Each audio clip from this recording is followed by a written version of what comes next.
সারা পৃথিবীর মাঝে মুসলমানদের আজকে দুরবস্থা, মুসলমান জুলুম নির্যাতনের শিকার, মুসলমানের মসজিদগুলোকে ভেঙে মন্দির বানানোর পায়তারা চলছে, মুসলমানদেরকে ইবাদতে বাধা প্রদান করা হচ্ছে।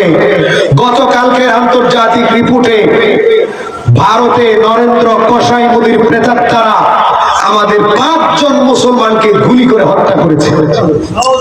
অপরাধ কি? অপরাধ হলো একটা শাহী মসজিদ রক্ষা করার জন্য মুসলমানরা এগিয়ে গিয়েছিল। ভারত সরকার এবং হিন্দুত্ববাদী সংগঠন বিজেপির সংগঠন তারা ভারতের পুরনো একটা শাহী মসজিদকে ভাঙবে। সেখানে নাকি মন্দির ছিল, মুসলমানরা নাকি মন্দির ভেঙে মসজিদ বানিয়েছিল। এমন ডাহা মিথ্যা অভিযোগ দিয়ে তারা ওই শাহী মসজিদটাকে মন্দির বানানোর চেষ্টা করছে। মুসলমানরা তাদের কলিজার টুকরা মসজিদ রক্ষা করার জন্য আন্দোলনে গিয়েছিল, সেখানে পাখির মতো গুলি করে 5 জন তরুচাঁদা মুসলমানের জীবন তারা কেড়ে নিয়েছে। এর আগে বাবরি মসজিদকে তারা রাম মন্দির বানিয়েছে, বাবরি মসজিদকে শহীদ করেছে, বাবরি মসজিদের জন্য যারা আন্দোলন করেছে তাদেরকে শহীদ করেছে। এইভাবে সারা পৃথিবীর মাঝে মুসলমানদেরকে নিয়ে চক্রান্ত হচ্ছে। আজকের ঘটনা আপনারা জানেন, আমাদের বাংলাদেশে এমন আশ্চর্যজনক ঘটনার সাক্ষী আমরা হয়েছি যা আমরা জীবনে কোনোদিন কল্পনা করতে পারি নাই।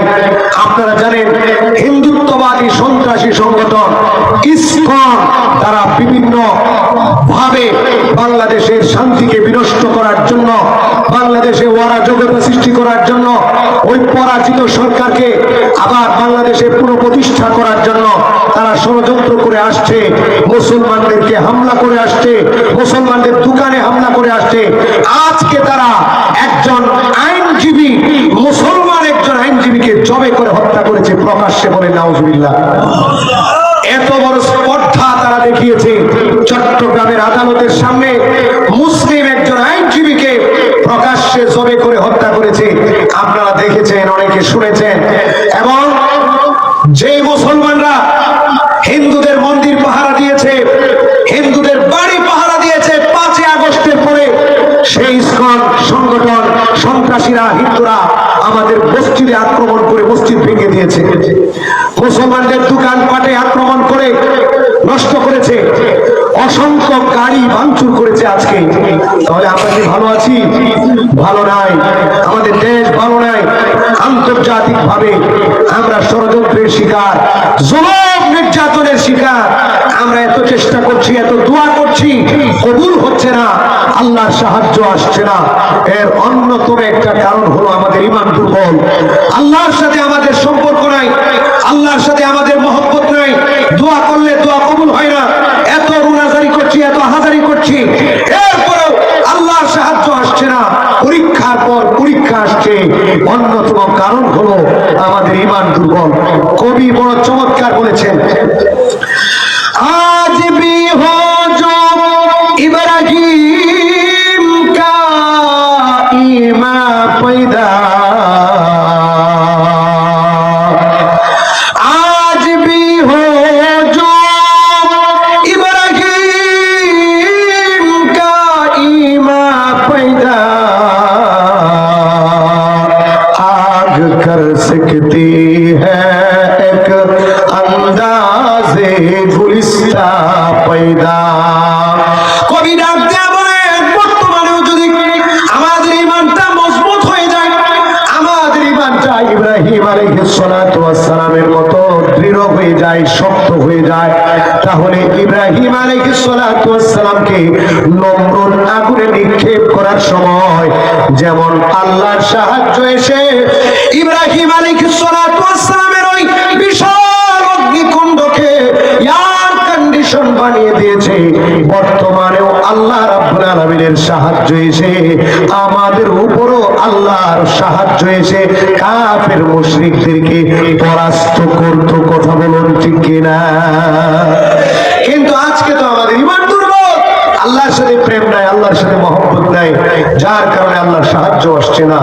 এই জন্য আমাদের ঈমান মজবুত করতে হবে, আমাদেরকে দৃঢ় প্রতিজ্ঞা করতে হবে, আমাদেরকে আল্লাহর প্রেম আর আল্লাহর ভালোবাসা সবচাইতে বেশি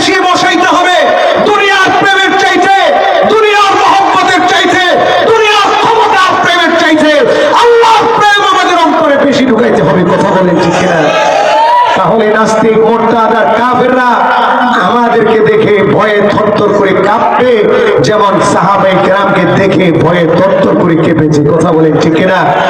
ও মুসলমান, আজকে পরে 200 কোটি মুসলিম, অস্ত্রের অভাব নাই, টাকার অভাব নাই, রক্ত দেওয়ার জন্য যুবকের অভাব নাই, এরপর মুসলমান মার খায়। এর কারণ হলো ইমান দুর্বল।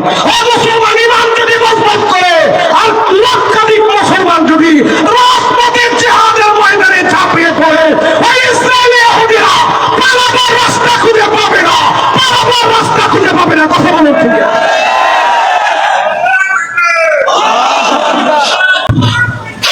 কারণ কি?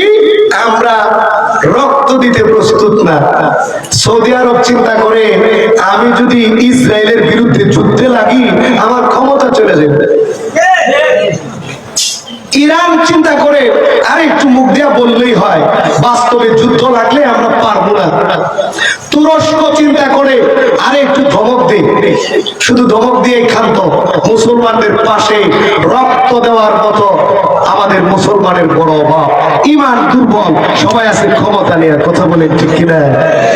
এজন্য মুসলমান ক্ষমতার চিন্তা বাদ দিয়ে আমরা সমস্ত মুসলমান ভেদাভেদ ভুলে গিয়ে যদি আমরা এক হয়ে যেতাম, ইমান মজবুত করতাম, তবে ইব্রাহিম আলাইহিস সালাতু ওয়াস সালামকে যে মাওলা সাহায্য করেছেন, বদরের যুদ্ধে সাহাবায়ে কেরামকে যে আল্লাহ সাহায্য করেছেন, সবগুলো যুদ্ধে, খন্দকের যুদ্ধে, এইভাবে ইয়ারমুকের যুদ্ধে, সব যুদ্ধে আল্লাহ রাব্বুল আলামিন যেইভাবে মুসলমানদেরকে সাহায্য করেছেন, সেইভাবে বর্তমানেও আল্লাহ সাহায্য নাজিল করতেন। কথা বলুন ঠিক কিনা?